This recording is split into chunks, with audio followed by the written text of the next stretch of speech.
Halo teman-teman, jumpa lagi di channel YouTube Fokus Android.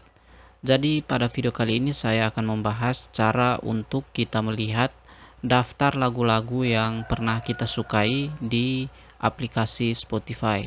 Jadi ini sangat berguna bagi kita yang ingin melihat kembali histori lagu yang sudah kita sukai.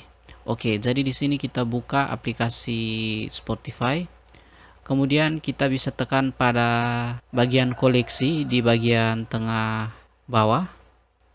Nah, di sini akan terdapat lagu yang disukai. Kita bisa tekan dan di sini akan tersimpan list-list lagu yang kita sukai. Kita bisa langsung putar.